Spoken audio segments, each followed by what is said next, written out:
तो हमारे जीवन में हमेशा वो दया महर हमें महसूस होती है। अब संत महापुरुष क्या सिखाने के लिए आते हैं कि आप जो जीते जी ये शरीर की पूंजी लेकर आए हो, जितना सांसों की आपके पास ये धरोहर है, उसका इस्तेमाल करना, उसका सदुपयोग करना, ये हमारे जीवन का बड़ा भारी लक्ष्य है। हम सोते हुए भी जीवन गुजार सकते हैं, खाते पीते संसार की मोह माया में लिप्त होते हुए भी जीवन गुजार सकते हैं, और अपने जीवन को एक लक्ष्य के लिए हर रोज घड़ी घड़ी क्षण क्षण किसी सच्चे काम के अनुसरण के लिए भी जीवन गुजार सकते हैं। महाराज जी कहा करते थे, संत आते हैं तो वो हमारे जीवन में हमें विवेकी बनाने के लिए आते हैं, हमें अंतर से इस बात की प्रेरणा देने के लिए आते हैं कि हम सही रास्ते पर अपना जीवन रखें। कोई महापुरुष जानबूझ करके, दबाव डाल करके, खींच करके किसी को प्रभु प्राप्ति नहीं कराना चाहता। वो उसके जीवन में उसके लिए विवेक का कारण बन जाता है। अंदर से विवेक हो, उस प्रभु की चाव बन जाए, लगन बन जाए, जीवन में सच्चे काम करने के प्रति आकर्षण आ जाए, हम अपने समय का सदुपयोग करने लग जाएं और इस समय में अच्छे और बुरे के बीच के विवेक को समझ लें। ये वो रास्ता है जिस रास्ते पर हम ज्यादा से ज्यादा चल सकें। ये काम संतों महापुरुषों का होता है। इसलिए जितने भी महापुरुष आए, उन्होंने गुरु की तालीम, उसकी शिक्षाओं को हमें अंदर से इस मनुष्य जीवन की सबसे बड़ी उपलब्धि की तरफ ले जाने के लिए, उसकी कमाई कराने के लिए गुजारा है। पहला काम, हम ध्यान, गुरु की नाम की कमाई को कुछ कुछ अंतर प्रेरणा से अपने जीवन में आत्मसात करें। अब ध्यान क्या होता है? महाराज जी कहा करते थे, आपको ऐसे लोग भी मिल जाएंगे जो घंटों घंटों बैठे रहेंगे पर मन उनका एकाग्र नहीं होगा, और वहीं आपको ऐसे लोग भी मिल जाएंगे जो चलते फिरते गुरु नाम का सिमरन करते होंगे,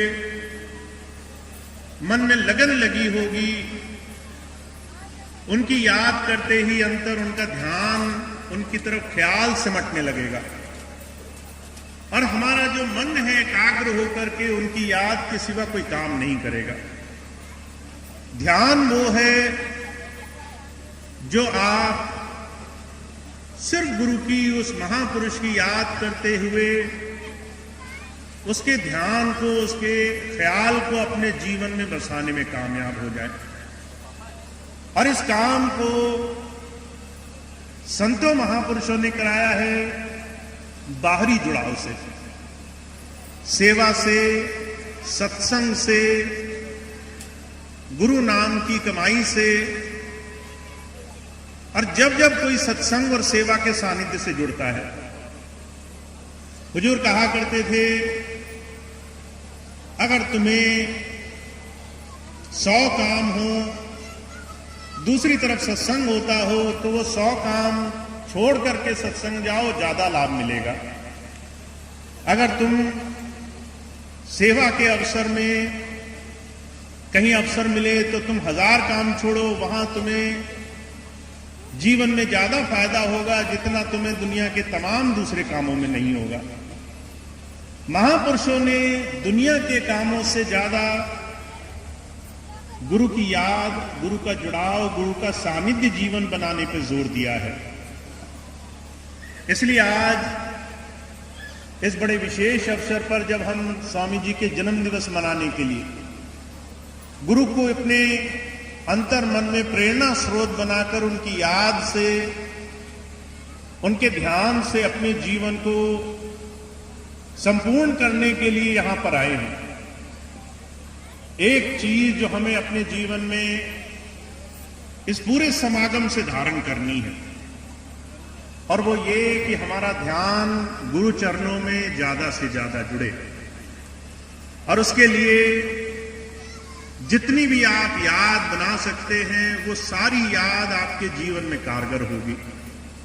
चलते फिरते, खाते सोते, दुनिया के किसी भी काम से अगर समय निकालना पड़े और थोड़ा समय गुरु की याद में देना पड़े तो वो जीवन में एक बहुत बड़ी धरोहर है। तो आज इस बड़े पावन अवसर पर स्वामी जी के 90 वर्ष जन्म दिवस के हो चुके हैं, और स्वामी जी ने हमेशा सत्संग और सेवा पर जोर दिया। हम ये संकल्प लेकर के इस भंडारे से अपने अपने घरों को जाएंगे कि हम गुरु की याद को मनाने का हर रोज साधन अपने जीवन में बनाकर रखेंगे।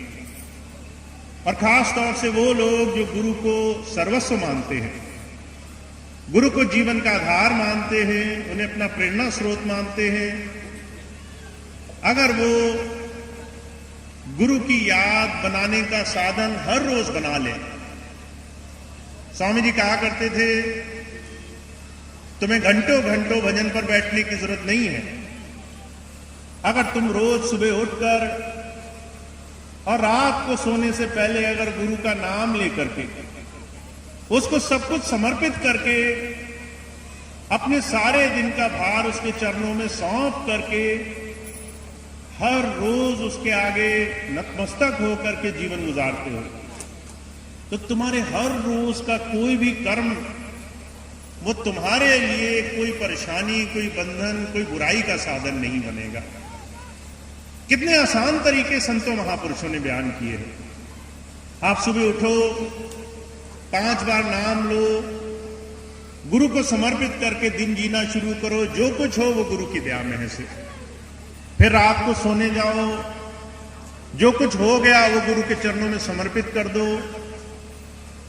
जब ऐसे आसान तरीके हमारे जीवन में आ जाते हैं, हमारी याद जुड़ती है, हमारा ध्यान जुड़ता है, तब जाकर के हमारा ध्यान पक्का होना शुरू होता है।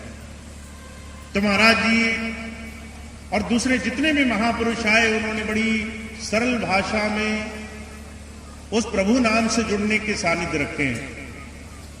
और आज स्वामी जी के जन्म दिवस के इस अवसर पर आप सभी साथ संगत को गुरु की दया से, उनके सानिध्य से जीवन में भरपूर लाभ मिले, अंदर और बाहर खूब खूब गुरु की दया में हासिल हो, इसी बात की मैं प्रार्थना करता हूं कि आपको हर दिन हर घड़ी गुरु की दया से जीवन में हर एक काम बड़ी सुगमता से, आसानी से, सरलता से हो, और आपको कभी एक घड़ी ऐसी ना हो जब ये महसूस हो कि गुरु सत्ता आपके अंग संग नहीं है।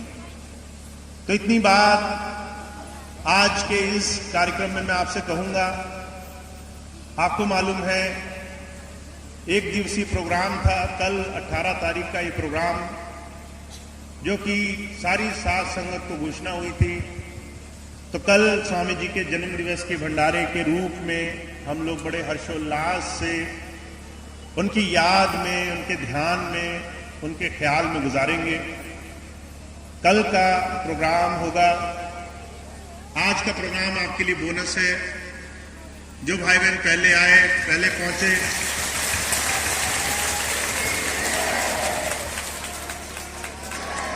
अब कल का प्रोग्राम होगा जो पहले से निर्धारित है, सारी साथ संगत को पता है। कल का सत्संग प्रोग्राम बहुत प्रेम से, बहुत लगन और चाव से हो।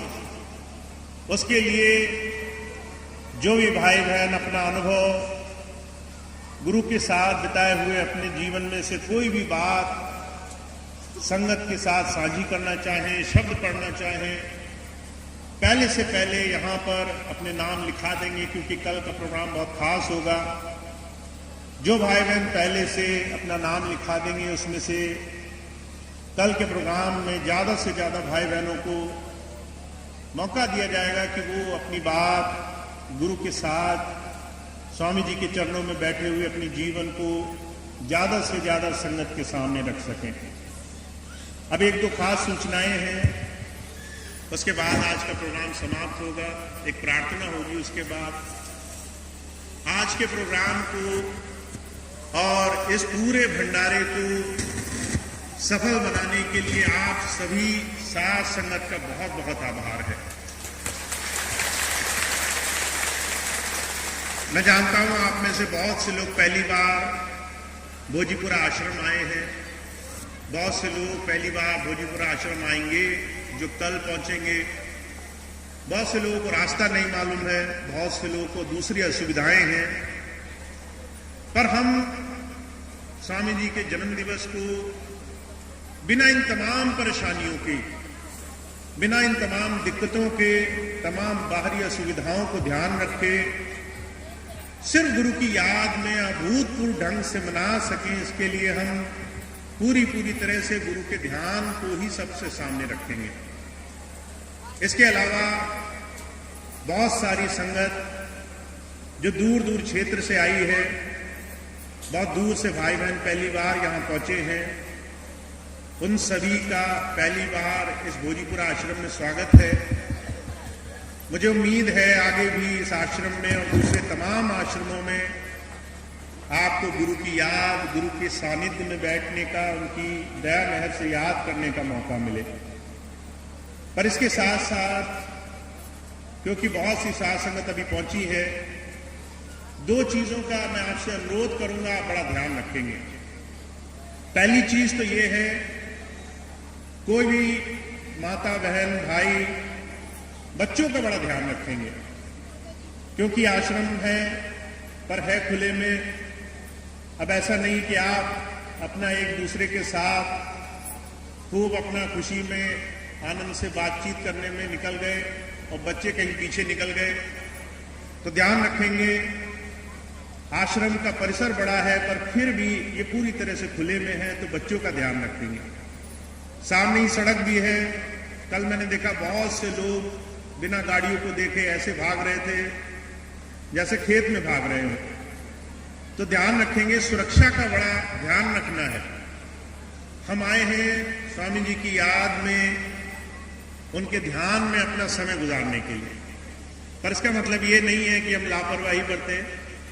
तो जैसे ही आप आश्रम परिसर से बाहर की तरफ निकलने की सोचें, इस बात का बहुत ध्यान रखें, बाहर